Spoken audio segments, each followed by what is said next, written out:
اور صحیح بخاری کے لفظ ہیں، سیدنا صدیق اکبر نے کہا ارقبوا محمدًا فی اہل بیتہ، صحیح بخاری کی روایت ہے۔ فمعناہ انظروہ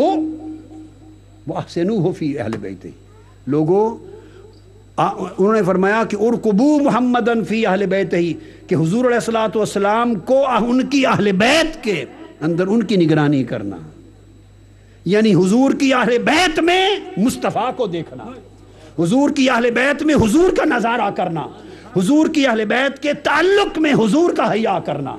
حضور کی اہل بیت کی محبت، مودت، عزت اور احترام کے ذریعے حضور کو خوش کرنا، یعنی اہل بیت کے شیشے میں، آئینے میں حضور کو دیکھنا۔ جب اہل بیت کے کسی شہزادے سے تعلق کا وقت آئے، علی شیر خدا ہو یا سیدہ فاطمہ الزہرا ہو، امام حسن مجتبیٰ ہو یا امام حسین سید الشہداء ہو، زین العابدین ہو یا امام محمد الباقر ہو، جعفر الصادق ہو یا موسیٰ کاظم ہو، جب آقا کی آل پاک اور اہل بیت اطہار کو دیکھو تو تم ان کے ایمان یہ ہے کہ ان کے آئینے میں تمہیں مصطفیٰ کا چہرہ نظر آئے، سو جب ان کا حیا کرو تو تمہیں پتہ ہو کہ ان کا نہیں مصطفیٰ کا حیا ہو رہا ہے، ان سے مودت نہیں مصطفیٰ سے ہو رہی ہے، ان کے نہیں مصطفیٰ کی محبت ہو رہی ہے، ان کی تعظیم نہیں مصطفیٰ کی تعظیم ہو رہی ہے۔ ارقبوا محمدًا فی اہل بیتہ،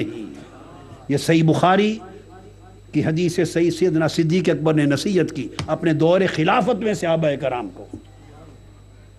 یہ اصول وضع کر دیا کہ حضور کی اہل بیت کو دیکھو تو اگر تم صاحب ایمان ہو تو اہل بیت کے اندر تمہیں حضور علیہ السلام نظر آنے چاہیے،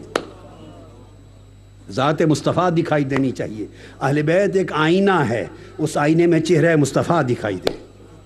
اس لیے ان سے محبت حضور سے محبت ہے۔